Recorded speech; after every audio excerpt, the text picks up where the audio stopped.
On Sunday, the Civil Defense Commission converted the Graham's Hall Primary School into a shelter that will serve as a temporary home to approximately 50 Success East Coast Demerara squatters who were impacted by the flood on the lands they occupy due to the ongoing works being carried out by the Ghana Sugar Corporation. On Monday, Nightly News visited the school and observed that a total of 5 classrooms have been outfitted with approximately 45 military field gurney stretchers, which serve as beds, pillows, and other necessities. Several bathrooms have been constructed in the school's compound, as well as a kitchen to provide meals to the squatters. However, when this newscast visited the school, none of the squatters had moved into the shelter. The flooding, which began on Monday last, has created a plight for majority of the squatters because the structures that they built are now submerged. As a result, some of them were forced to seek other avenues of accommodation, while some, with nowhere else to go, continue to coexist with the flood. At the squatting settlement on Monday, several inhabitants were seen going about their daily activities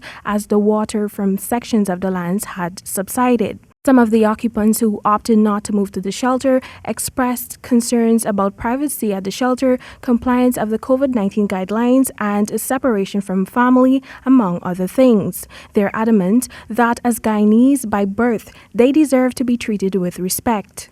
It's an insult. Because, I give y'all advice if y'all know what to do. Okay, since y'all controlling the whole country with the civil people, alright, since you say flood relief, give the people them their own shelter that they could deal with the family. One side, you provide the food for them if you don't want the cook or a lighting stove. You provide 3 meals a day for them. And you send in doctors and them thing, make sure they're well, they're healthy and everything. You understand me?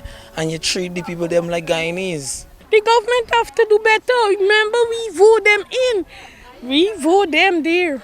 Okay?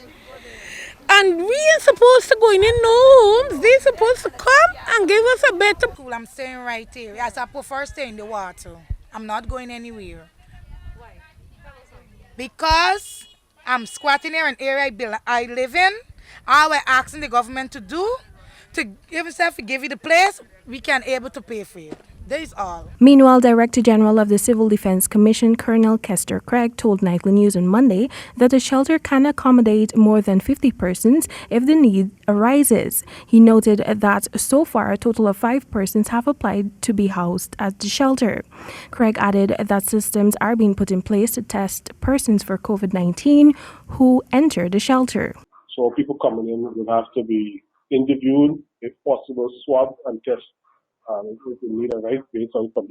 Over the past 2 months, the squatters, the National Industrial and Commercial Investments Limited (NISIL) and Gaisuku have been at loggerheads over control of the lands at Success. The lands, which are owned by Gaisuku, are being prepared for the recultivation of canes. Squatters affected by the flood can contact the National Emergency Management System on 226-1114 or 623-1700 to arrange for accommodation at the Graham's Hall Primary School. Temika Rodney reporting for the HGP Nightly News.